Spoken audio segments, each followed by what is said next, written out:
रावण का जन्म, रावण का इतिहास। पौराणिक कथा। रामायण के सबसे बड़े किरदार भगवान श्री राम और रावण, जिनके बिना शायद रामायण संभव नहीं थी।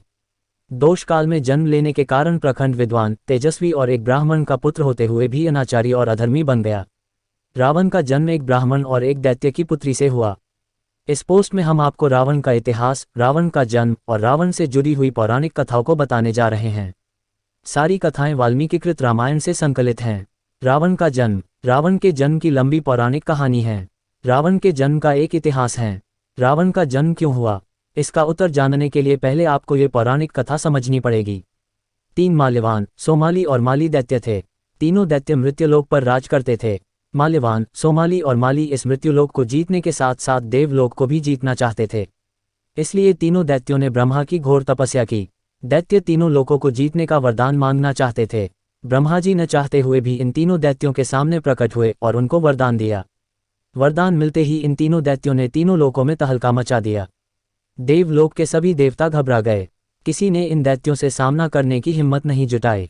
सभी देवता भागकर भगवान शंकर के पास गए, लेकिन भगवान शंकर ने भी अपने आप को असमर्थ बताया। भगवान श्री शंकर की सलाह पर सभी देवता विष्णु जी के पास गए। सभी देवताओं ने दैत्यों से रक्षा की विनती की। भगवान विष्णु जी ने सभी को निश्चिंत रहने का आश्वासन दिया। भगवान विष्णु दैत्यों का सामना करने के लिए मृत्युलोक गए। वहां जाकर माल्यवान, सोमाली और माली को युद्ध के लिए ललकारा। भगवान विष्णु और तीनों दैत्यों में घमासान युद्ध हुआ। युद्ध में माली मारा गया। माली की मौत से दोनों दैत्य माल्यवान, सोमाली डर गए और पाताल लोक भाग गए। बहुत समय बाद सोमाली वापस मृत्युलोक आया, लेकिन उसको अभी डर था कि कहीं देवलोक से कोई उसको मारने नहीं आ जाए। इसलिए कोई ऐसा देव दैत्य चाहिए जो देवता से मुकाबला कर सके। इसलिए रावण के नाना सोमाली और रावण की नानी केसुमती दोनों ने मिलकर एक योजना बनाई। सोमाली ने लंका नरेश कुबेर के पिता ऋषि विश्रवा से अपनी पुत्री कैकसी का विवाह करने की तरकीब बनाई। चूंकि कैकसी एक धर्मपरायण कुमारी थी, इसलिए वह अपने पिता की बात को टाल नहीं सकती थी। सोमाली के कहने पर कैकसी अपने पिता की आज्ञा मानकर विश्रवा के पास गई। दैत्य कैकसी को पाताल लोक से धरती लोक आने में कुछ समय लगा, इसलिए शाम हो गई थी। बादल गरजने लगे, बारिश शुरू हो गई।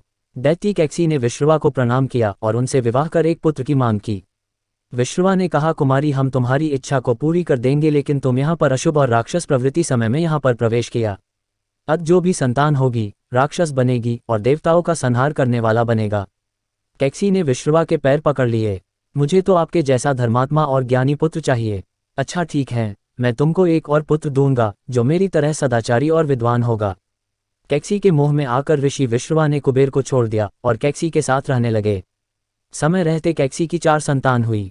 रावण, कुंभकर्ण, शूर्पणखा और विभीषण उनके नाम रखे गए।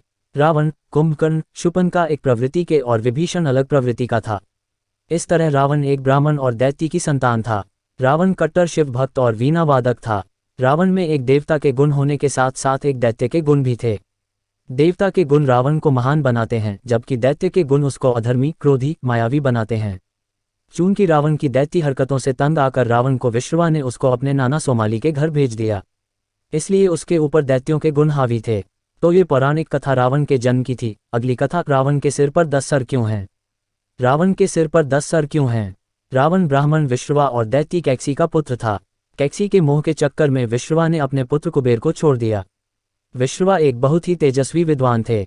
कई प्रकार की रासायनिक और भौतिक विषयों की जानकारी रखने वाले विश्रवा उस जमाने एक खोजकर्ता थे। विश्रवा ने भौतिकी के सिद्धांत पर आधारित एक ऐसी मणि बनाई थी जो किसी के गले में डालने पर 9 बार परछाई को प्रतिलिपित करती थी। कैकसी के आग्रह पर विश्रवा ने वह मणि उसको दे दी। समय रहते कैकसी ने वह मणि रावण को दे दी। जब कभी रावण उस मणि को पहनता तो उसके 9 सर आभास होते, पूरे मिलाकर 10 सर हो जाते।